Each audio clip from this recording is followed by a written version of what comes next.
Hello and welcome everyone to another vlog. We're going to be going over the Life Journal reading plan again. So today is October 10th and I'm going to show you a quick little clip on an app that you need to follow along with us. If not, you can just grab a Bible, but this app is really helpful to show you the reading plan, and I'm going to show that to you right now. Alright, so what you're going to want to do is go to the Play Store. Then you're going to want to go in the search bar. You're going to look up Bible. It's going to be this one right here that says installed. You're going to install that app. Once it's done installing, you're going to open it. So there's the home button to the very left, and then here's this little check button in the middle. You're going to press on the check button. Then your Life Journal reading plan is going to come up. You're going to press on that. And then today is October 4th. And this is your reading plan for the day. So we went over Esther, Esther 2, Psalms, and Luke. That's what we're going to go over. And you know, it goes by day.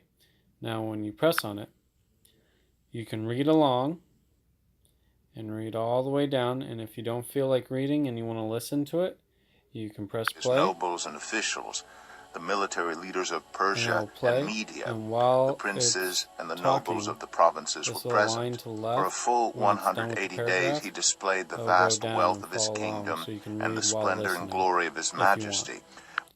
So that's it. So download this app, once again, plans, and press on Life Journal. And yeah, this is what home will look like. Alright. Well, welcome back from listening to that app. So as you can see, the app, you can follow along with me, and the reading plan will all be on the same schedule.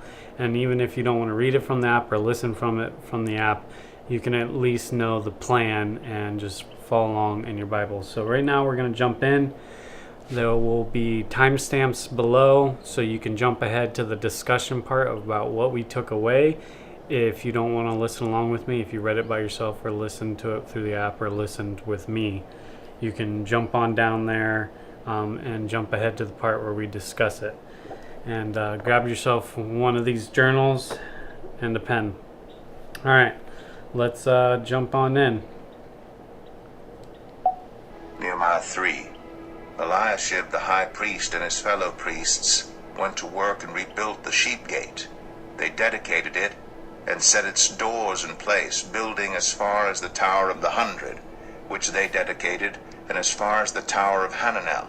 The men of Jericho built the adjoining section, and Zakur, son of Imri, built next to them. The fish gate was rebuilt by the sons of Hasenaah. They laid its beams and put its doors and bolts and bars in place. Meremoth, son of Uriah, the son of Hakaz, repaired the next section. Next to him Meshullam, son of Berechiah, the son of Meshezabel, made repairs, and next to him Zadok, son of Bana, also made repairs. The next section was repaired by the men of Tekoa, but their nobles would not put their shoulders to the work under their supervisors. The Jeshanah gate was repaired by Joiada, son of Paseah, and Meshullam, son of Besadai. They laid its beams and put its doors with their bolts and bars in place. Next to them repairs were made by men from Gibeon and Mizpah, Melatiah of Gibeon, and Jadon of Maranoth, places under the authority of the governor of Trans-Euphrates. Uzziel, son of Harhiah, one of the goldsmiths, repaired the next section, and Hananiah, one of the perfume makers, made repairs next to that. They restored Jerusalem as far as the broad wall. Rephaiah, son of Hur, ruler of a half-district of Jerusalem, repaired the next section.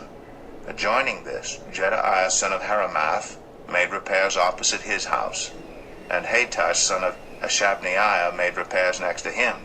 Malchijah, son of Harim, and Hashub, son of Pahath-Moab, repaired another section and the Tower of the Ovens. Shalem, son of Halohesh, ruler of the half-district of Jerusalem, repaired the next section with the help of his daughters.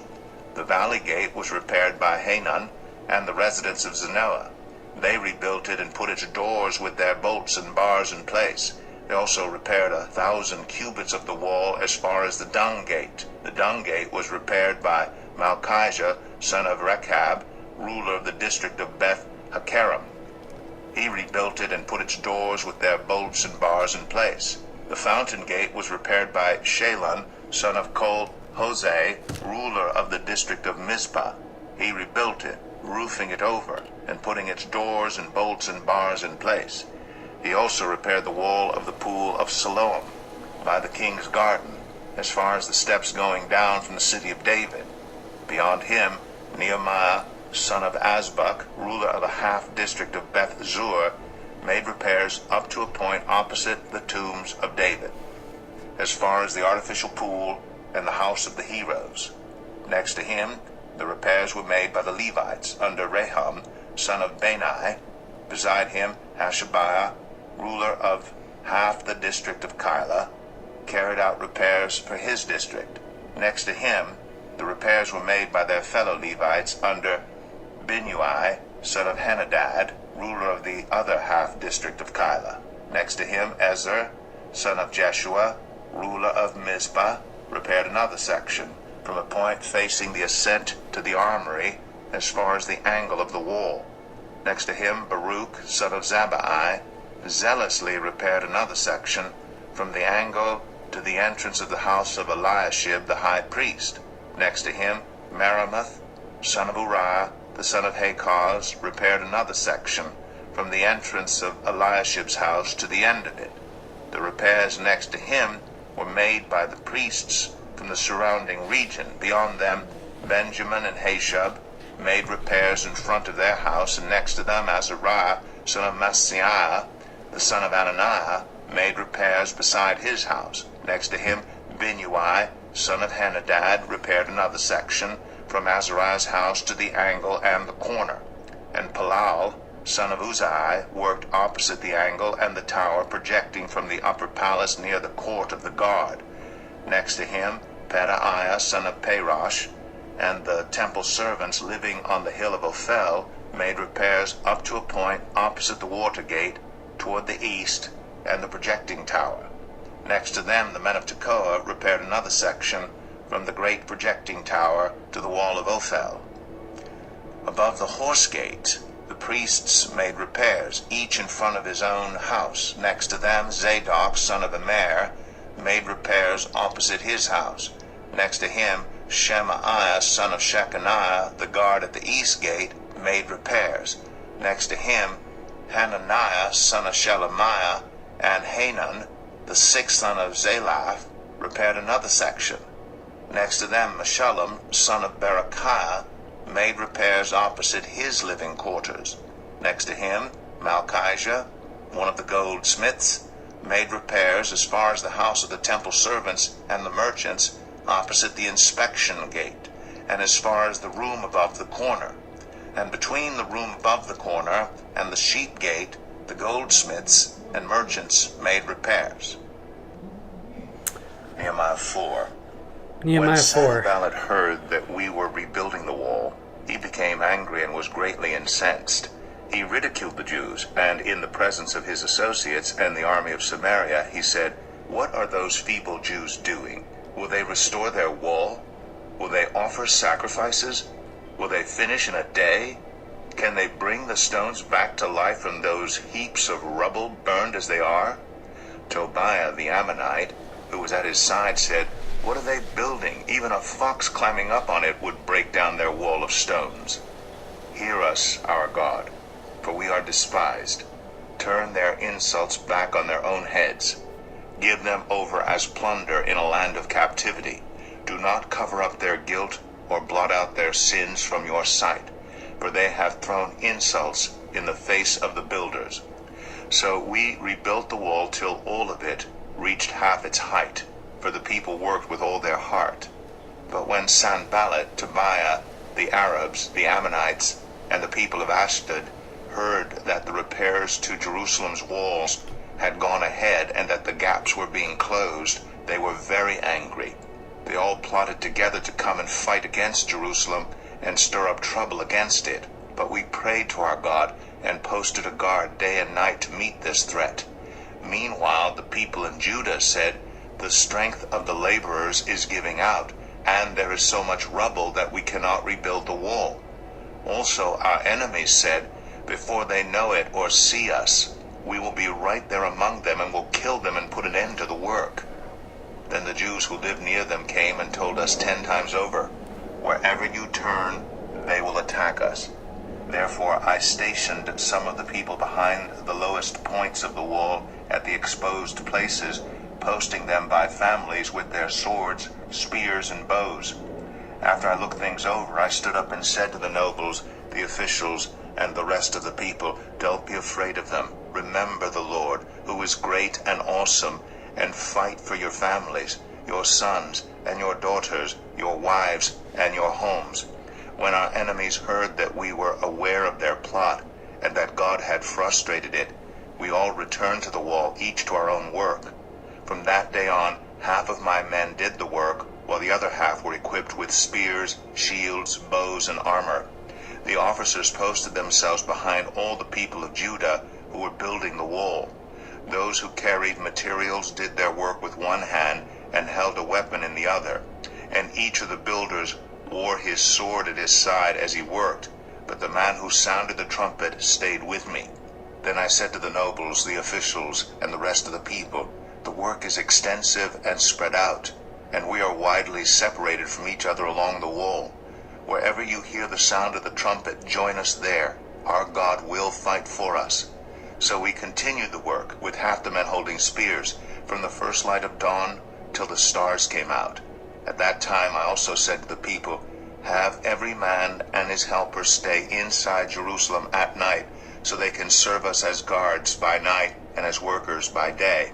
Neither I, nor my brothers, nor my men, nor the guards with me took off our clothes. Each had his weapon, even when he went for water. Luke 23. Well, Then the whole assembly rose and led him off to Pilate. And they began to accuse him, saying, we have found this man subvert. Luke.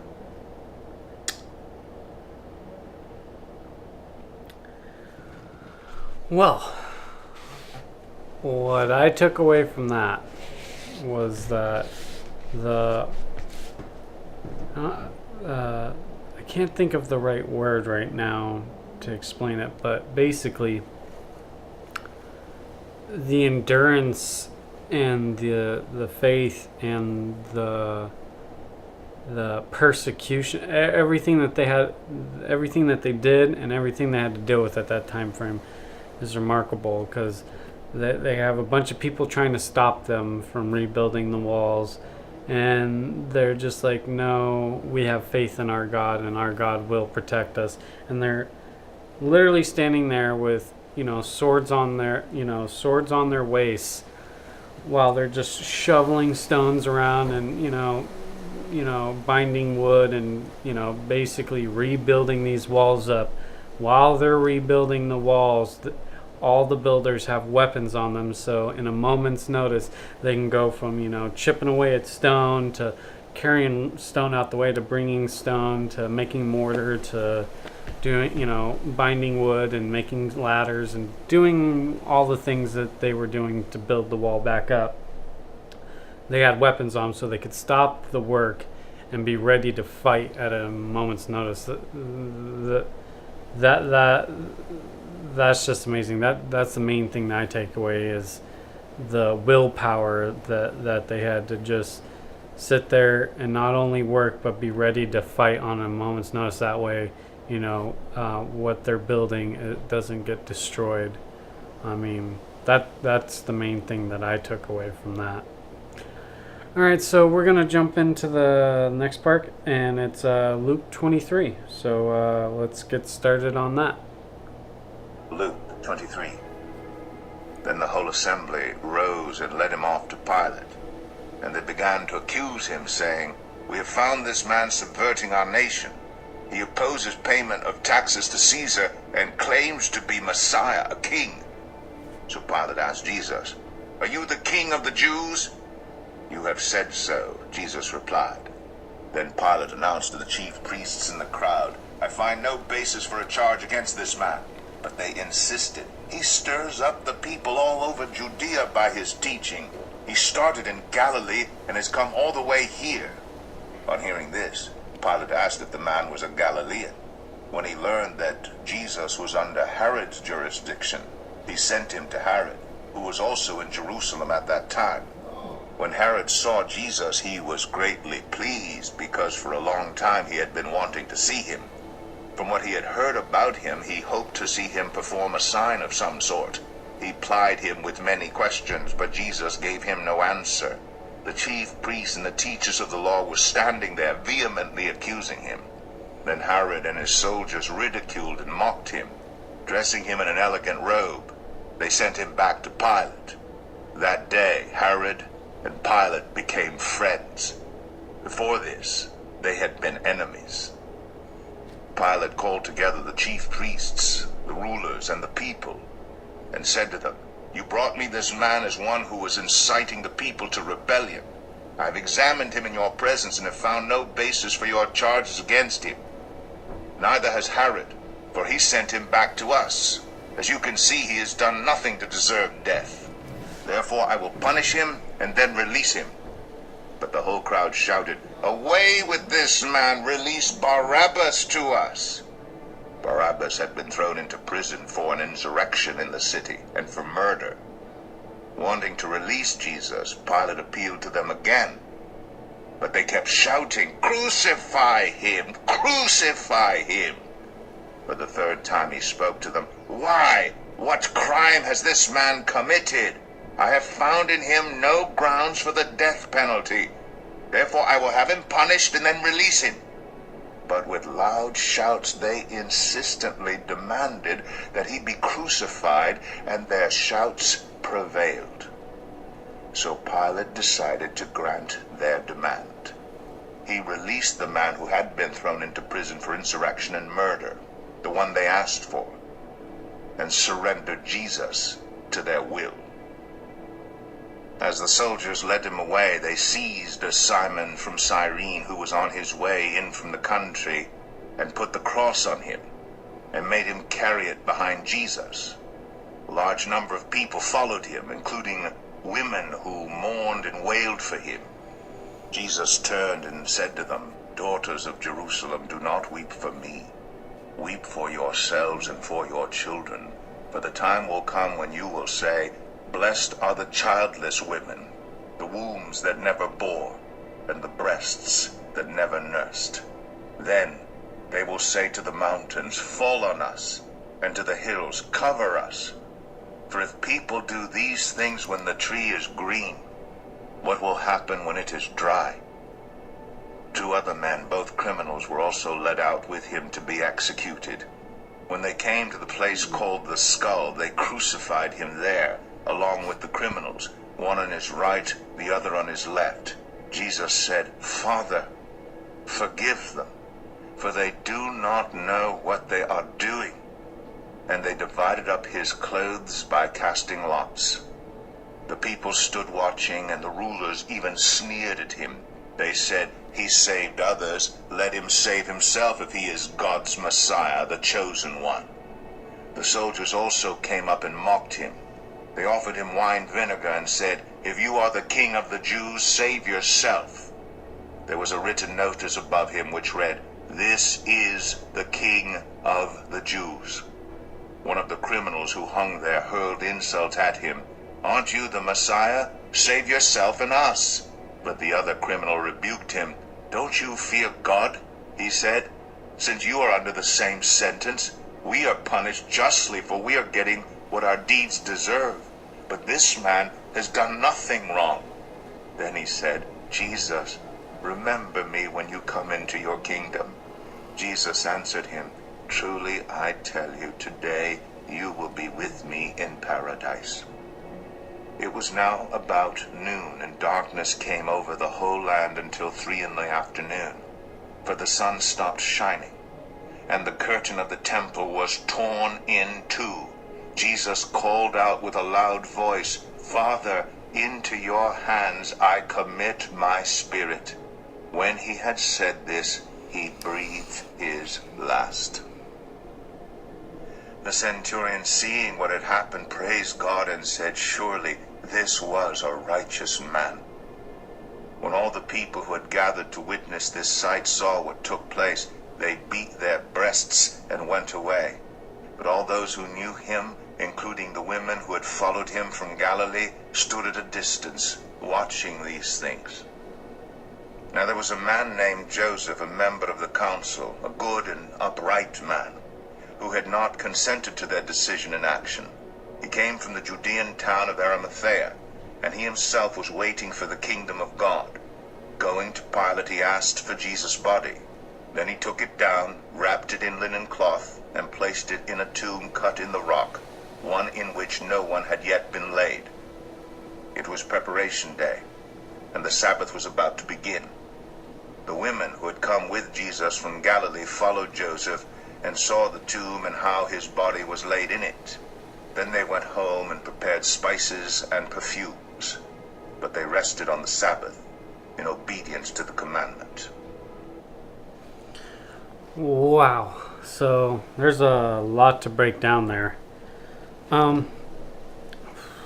First thing I would say is the fact that two men that were probably competing within Rome's power structure, climbing up the importance ladder, and power and money and wealth, and the royal, or not even royal, just the hierarchy of Roman society.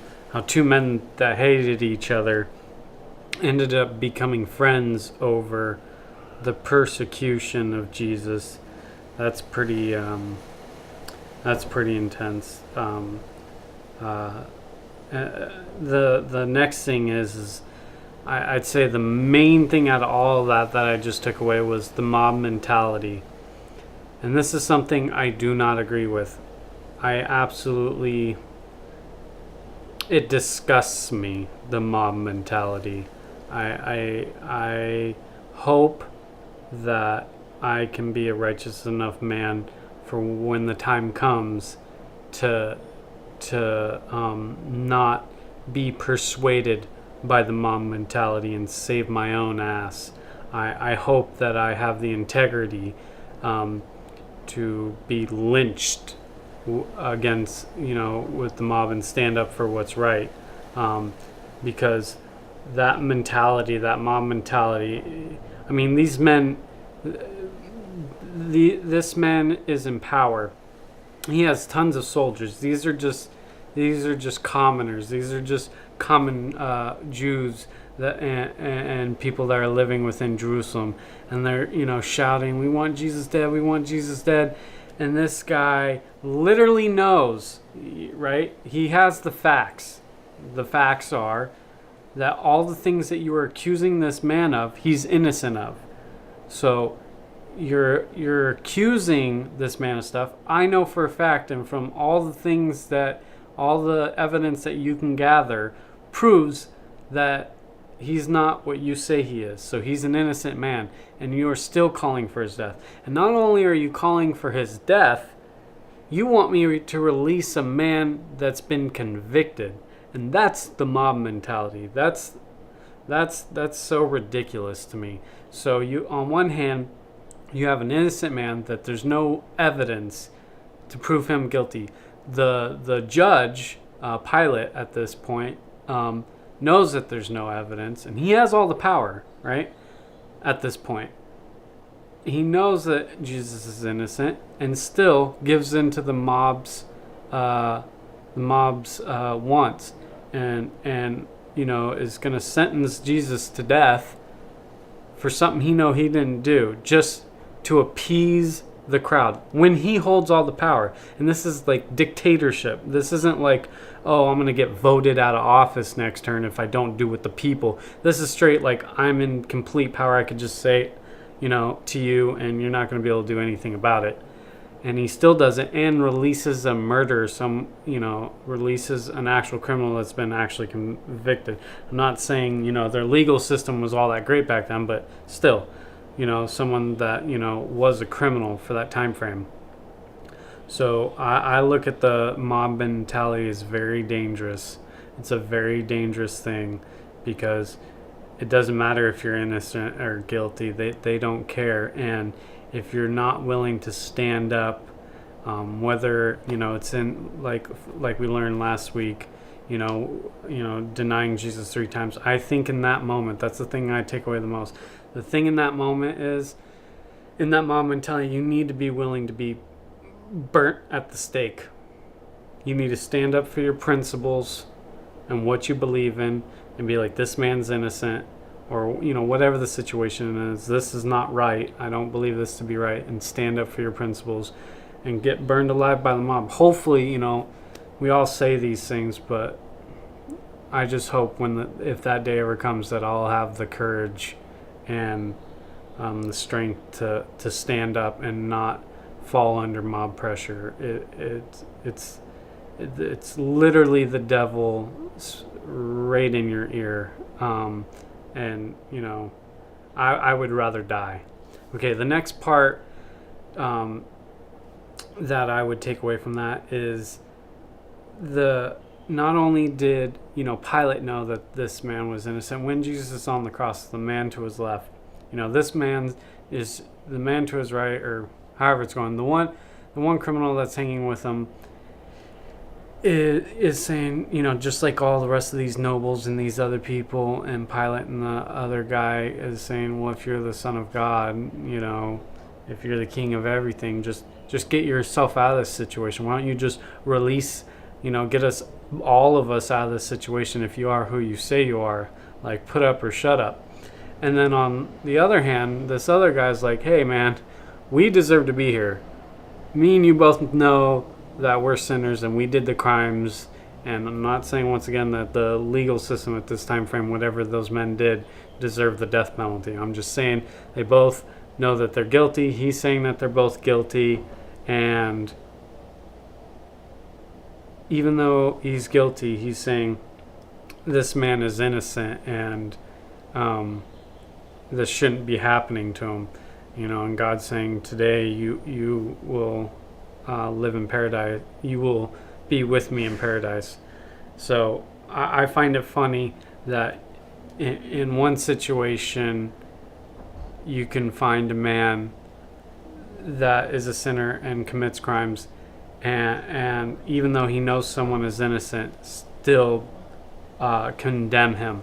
And then you can also have a man that's a sinner and guilty of crimes, the one who's hanging next to Jesus, same thing as Pilate as far as doing bad things, and still can see that this is wrong. So even men that are sinners and commit crimes can see that it was wrong to put an innocent man to death. So, that's mostly what I took away from all that. Thank you guys for doing this with me.